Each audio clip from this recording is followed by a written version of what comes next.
ભક્ત ગોરા કુંભાર। પૂજારી બાપા, પૂજારી બાપા, આ આટલું અંધારું કેમ છે? પૂજારી બાપા, ક્યાં છો તમે? અરે, આ કઈ બરાબર દેખાતું નથી ને? આ થોડે દિવસે આટલું અંધારું કેમ છે? ઓરડીમાંથી અજવાળાને વિદાય દઈ દીધી છે।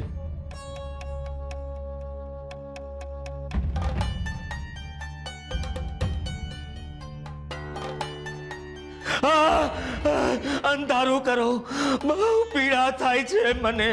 અંધારું કરો, બહુ બહુ પીડા થાય છે, બહુ। પૂજારી બાપા, અંધારું કરો, બહુ બહુ પીડા થાય છે મને। માફ કરજો પૂજારી બાપા, મને ખબર નથી। મને એમ કે પ્રકાશ આવશે તો હું મળશે તમને। બહુ બળે છે મને। હાલો પૂજારી બાપા, બેઠા થાવ। બહુ બહુ બહુ બળે છે મને, અતિશય પીડા થાય છે મને।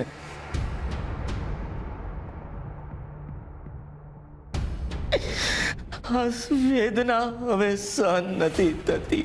શાંત થાવ પૂજારી બાપા, શાંત થાવ, નહીં બળે। હડશો નહીં, મને રક્તપિત્ત થયો છે મને। દૂર થઈ જાઓ, દૂર થઈ જાઓ મારાથી। શાંત પૂજારી બાપા, શાંત।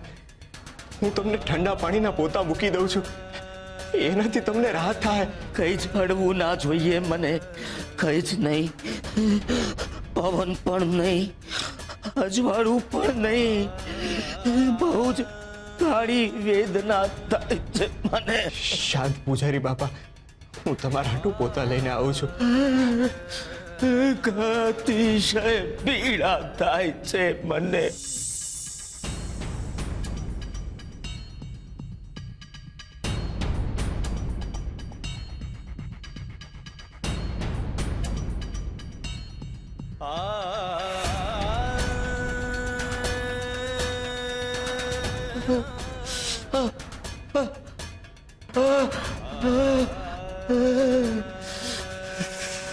હે હરી,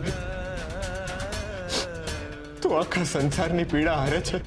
આ તો પૂજારી બાપા છે, એમને આખી જિંદગી તારી પૂજા કરી છે। આમની પીડા ઝટથી હરી લે મારા નાથ।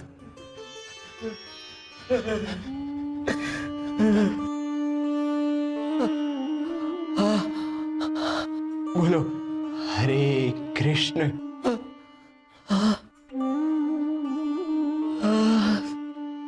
બોલો હરે કૃષ્ણ।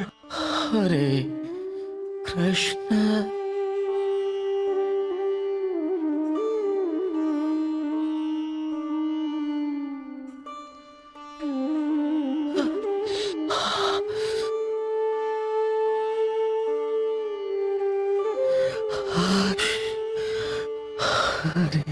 ભગવાન, ભગવાન તારું ભલું કરે।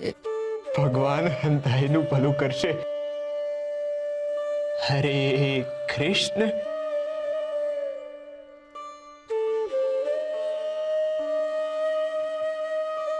હરે કૃષ્ણ। આ કેવી ક્ષણ, આ કેવો સંબંધ ના? જે પૂજારીએ ગોરાને આખું જીવન ઝેરના ઘૂંટડા પાયા છે, એ જ પૂજારીને ગોરા અમૃતનો અનુભવ થઈ રહ્યો છે।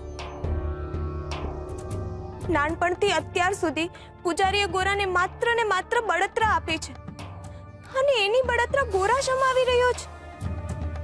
જેમણે એને અંગાર અડાડ્યો, એમને ગોરા શીતળ જળનો સ્પર્શ કરાવી રહ્યો છે। હું આ સંબંધના અર્થને સમજી નથી શકતી નાથ। આને સંબંધ નહીં, ઋણાનુબંધ કહેવાય રૂકમણી। અને સાચા અર્થમાં ગોરા જે કરી રહ્યો છે એને પૂજારીને આપેલી ગુરુદક્ષિણા કહેવાય। ગુરુદક્ષિણા? પરંતુ નાથ, ગુરુદક્ષિણા તો ગુરુને અપાય ને, અને પૂજારીએ તો ગોરાને આખું જીવન હડધૂત કર્યો છે, એને ઉતારી પાડ્યો છે, એને દુખી કર્યો છે। તો પછી ગોરાને હંમેશા તકલીફ આપનારને શું કામ ગુરુદક્ષિણા આપે? રૂકમણી, તમે તો જાણો જ છો કે યશોદા માં મને કેટલો વહાલ કરતા હતા. એમના જીવનનો એકમાત્ર ધ્યેય એ જ હતો કે મને પ્રેમ આપવો. મને અપાર સ્નેહ કરતા